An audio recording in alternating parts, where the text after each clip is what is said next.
Okay, let's unpack this. Imagine setting off for a birthday adventure, right, to a remote Thai island. Sounds idyllic. Totally. But then you find yourself, like, swept into this whole other world. Animals talk, ancient magic is, well, real. And suddenly the fate of an entire kingdom is kind of resting on your shoulders. Exactly. That's where we're going today with our deep dive into Hammie and the Moken's magic potion. Yeah, and what's really fascinating, I think, is how this story, okay, it's written for kids, maybe 8 to 12, Right.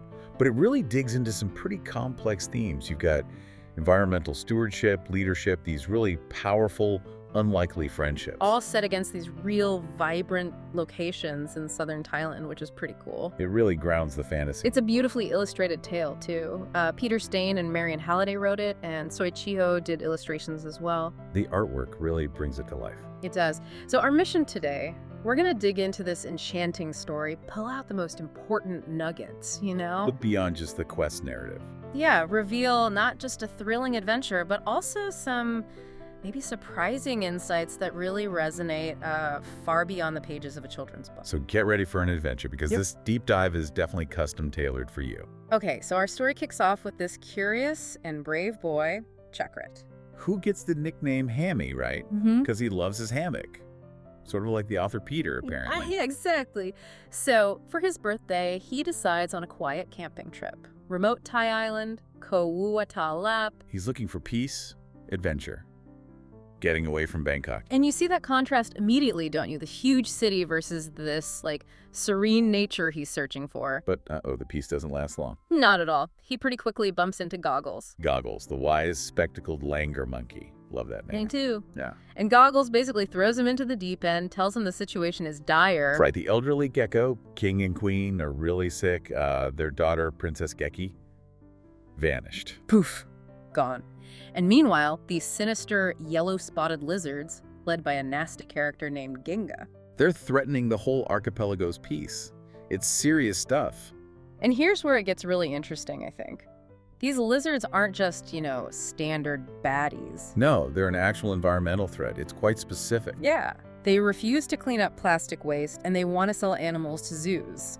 Horrible. So, Hammie, this city boy, feels like he has to help. It's quite compelling. But he can't just jump in. He needs to prove himself first. 3 tests. Which makes you think, how does a boy, okay, he's curious, he's brave, but still, how does he handle that? Well, the first test is finding secret beach and swimming there. Seems straightforward enough. But it's during this test we see something amazing from Lecky, the leech. Oh, Lecky, the boastful leech. Exactly. He actually scares off Sting, the fierce mosquito leader. Get this, by threatening Mozzie Burgers. Mozzie Burgers. It sounds ridiculous, but it works. Unexpected bravery from, well, a leech. Mozzie Burgers, you heard that right. And keep that detail in mind because it actually comes back later with a twist. Ooh, intriguing. The second test, a really tough climb up the Fei Junjora's nature trail. He's looking for Mr. Time. Which turns out to be just a big clock. Yep. Anticlimactic maybe, but still a challenge. And then, again, a mysterious Mozzie Burger shows up for Hammie's birthday feast. Okay, now he has to be wondering where those are coming from. Totally. Then the third test, finding lotus flower-shaped rocks inside the Buabok caves. Sounds dangerous. Caves can be tricky. It is dangerous. Hammie falls, hits his head, and then he hears this voice calling his real name, Chakrit. And the voice sounds familiar. Eerily familiar, like his friend Lizzie back in Bangkok. Ah, okay, so that plants a seed, doesn't it? A little mystery about Lizzie. Definitely. So after passing all 3 tests, Hammie gets the royal treatment, carried by hornbills. Billy the Hornbill, and his friends, of course. Part of the Hornbill News Network, we later learned. Ah, right. They take him to the Emerald Lagoon on Koh Mako to finally meet the king and queen. And what's striking there is the queen. She looks at Hammie and feels something familiar, a connection. But the biggest shock, the real reveal. Let me guess. Lizzie. Bingo. Lizzie, who is supposed to be in Bangkok, crawls right out of Hammie's backpack. No way. So she is Princess Geki. The one and only. Turns out she ran away because, well, they wouldn't let her dance. Wow. Okay, that changes everything. For the kingdom, for Hammie. Absolutely. So Hammie's birthday wish, finding the princess, it comes true. And then he makes this incredibly grown-up decision. Right. He decides to stay on the islands. to help out. Which is huge for a kid. Meanwhile, Ginga and his lizard gang, they're kind of deterred for now. But the king and queen's health, that's still a massive problem. It casts a shadow, you know. Hammie's heart sinks. Yeah, and if you look at the bigger picture, you really see the weight of leadership here. The king and queen are fading. Their ability to protect the islands is weakening. Which directly leads to the next big quest, doesn't it? The really crucial part of the adventure. The search for the legendary magic potion. Rumored to grant long life, hidden away on Koturatau, a distant island.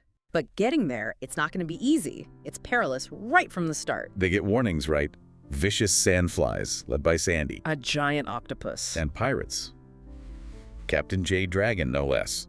Sounds notorious. He is. So what does this mean for Hammie and his friends? It means the real deep dive into the dangers of the tropical seas is just beginning.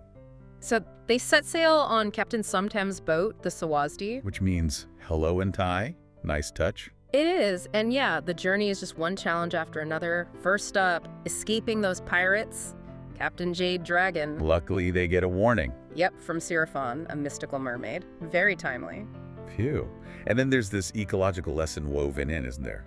With the jellyfish. Oh, absolutely. They run into hundreds of jellyfish. Captain Somtam even says it's a sign of rising sea temperatures, global warming. Wow, right there in the story. And Goggles gets stung. Poor Goggles, yeah. But Lizzie remembers something her mother taught her, an antidote. Using seawater, coconut milk, and Lecky's leech slime. Seriously. Seriously. Lecky, Mr. Boastful himself, actually contributes something vital. His slime. Huh. See? Even boastful leeches have their uses. Practical courage. It's not just the obvious dangers either. They find these abandoned fishing nets. Ah, the hungry ghosts in the water. Yeah. Chilling description. It is. Trapping fish, turtles. Yeah. It hits Hammie hard. He realizes the unseen dangers, they're often the worst. And Lizzie reacts to this. Right. Doesn't just feel bad about it. No, she steps up, declares that when she's queen, she'll outlaw those nets, create collection boats. That's a real aha moment for the listener, I think. Directly connecting the fantasy to real-world issues, true leadership emerging. Yeah, absolutely. All right. So this brings up questions about responsibility. Yeah. Definitely. And when they finally reach Koturatau, they meet Mama Ruth. The strong leader of the wild boars. And Zippy, Goggles' cousin. But Mama Ruth, she's been digging up the island looking for the potion too. Right, and damaging the ecosystem in the process without really meaning to. So Lizzie has to confront her. Gently, but firmly. And it works. Mama Ruth agrees to stop the destructive digging. Diplomacy wins. It's a good lesson. They also find this, like, hermit crab housing crisis. Yeah. The poor crabs are living in bottle caps and cans. It's sad. So they promise Claudius, the crab commander, they'll ask the Moken for proper shells. Another problem to solve. And the island has other threats too. These crab-eating macaque monkeys. Led by Mackie. And they use sandflies, led by Sandy, to scare everyone off. But Lizzie, she's so clever, she comes up with sandfly sandwiches. Sandfly sandwiches, what does she do with them? Turns the threat into food. Neutralizes Sandy and Mackie's power that way. That's brilliant. It really shows that sometimes the solution is totally unexpected, you know? Yeah. You just have to think creatively. Exactly. So the journey continues. Now they need to find the Moken. The sea gypsies. Right, called sea gypsies because they live on their boats. They're kabang. Mama Ruth describes them, doesn't she? Yeah, this incredible connection to the ocean, holding their breath for minutes. Navigating by clouds and stars. It's a whole unique culture. And facing modern challenges too, as their traditional ways are changing. It adds another layer. And their underwater vision. That's just amazing. Seeing clearly without masks, a real adaptation. It really is. We also hear about the Hornbill News Network from Billy. Huh. Love that detail. Shows how interconnected the island community is. Even the birds have a news network. So next they meet Dolly, a singing dolphin. Who knows everyone's name? That's quite a skill for a dolphin. Right. She acts as their guide to find the Moken. And along the way, Hammie has another encounter, doesn't he? Falls in the water. Yep. Meets Betty the batfish. Yeah. And makes this really poignant promise never to eat fish again. Another moment solidifying that connection between, us and nature. Each ally reinforces that core message. Exactly. So finally, Dolly guides them to Moken Bay on Boulder Island. They meet Kaya Kaya'u, a dive instructor who's kind to them. And then the Moken themselves arrive, silently, on their Kaban boats. Yeah, it speaks volumes about their connection to the sea, their harmony with it. They meet the elder, Angan. And he already knows about the king and queen's illness. The Hornbill Network, maybe? Could be. But before he shares his secrets, he asks Hammie and Lizzie to do something first. Share what is in their heart. A real test of sincerity. So Lizzie talks about the lizards, the environmental damage. And Hammie speaks about protecting different ways of life, protecting ancient wisdom. It makes you wonder, what is truly valuable knowledge in this context? It's not just facts, is it? No, it's deeper. So Angun reveals the magic potion is Ambura, ambergris. Which is rare, comes from whales. But that's not the whole secret, is it? There's a catch. The real kicker? It only works if it's dried, ground, and mixed with dried purple starfish and fresh fountain water. Dried purple starfish, who would have guessed? Right. And Angun whispers this crucial rhyme only to Hammie. Tells him to keep it secret. And to split the ambergris, why? To prevent theft. Put it in 2 batches. It puts this huge burden, this trust, onto Hammie. Well, it really emphasizes that true wisdom needs discretion, responsibility. Okay, so time is running out. The king and queen are getting worse. Ginga's allies are blocking the way back to Emerald Island. The pressure's on. And Hammie, now carrying this huge secret, he has to act fast. He does. Thinks on his feet. He gives most of the ambergrators to Billy the Hornbill. To hide it. Yeah, in a secret cave on Emerald Island. He only keeps a small bit himself. Smart move. Strategic thinking under pressure. That shows real growth for Hammie. Definitely. The journey back is rough, too. A huge storm hits them. But the storm actually helps them, doesn't it? Blows them closer to home. Unexpectedly, yes. Nature being both a challenge and sometimes a weird kind of helper. Life's like that sometimes. So true. Back on Poangthong, though, the thing they feared happens. Giga, he ambushes Hammie. Yep. Steals that small portion of ambergris Hammie was carrying. Oh no.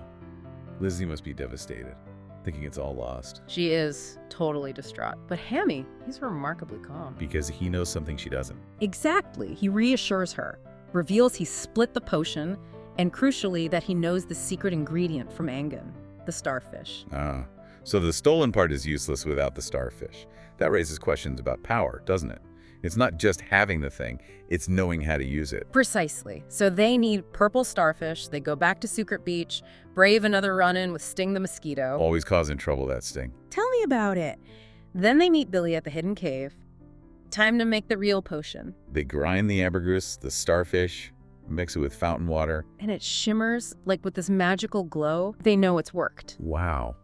That must have been a moment of relief. Huge relief. They rush it to the king and queen, who are so frail by now. They drink it and just fall asleep, deeply. Yep. Lizzie immediately fears the worst.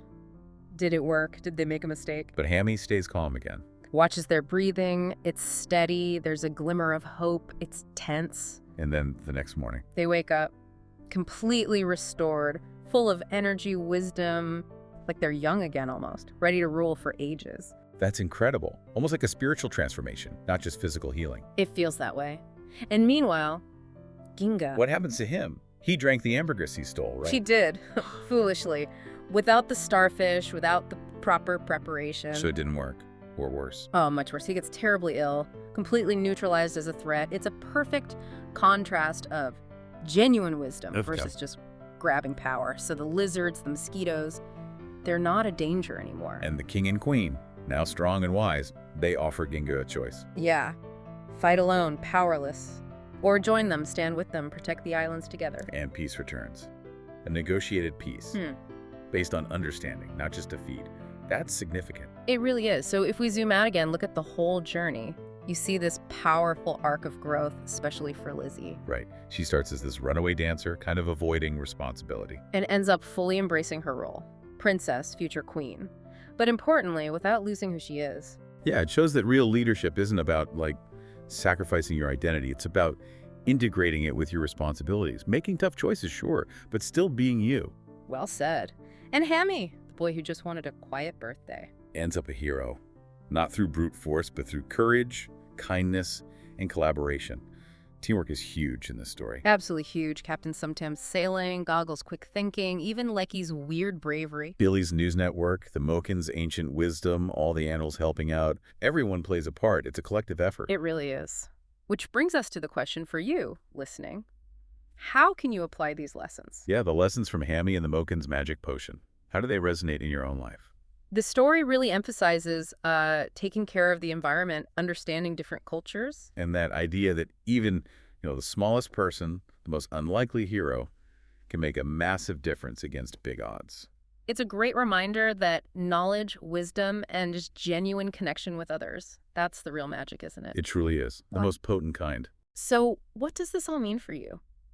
It means that maybe like Hammie, by taking a deep dive into something new, exploring information, You can uncover surprising truths, forge unexpected connections. and find that courage inside yourself to protect what really matters to you. Perhaps the next time you face a challenge, big or small, you'll remember Hammie's journey. Yeah, and maybe discover your own magic potion, that mix of hope, resilience, and maybe a little bit of clever thinking right inside yourself.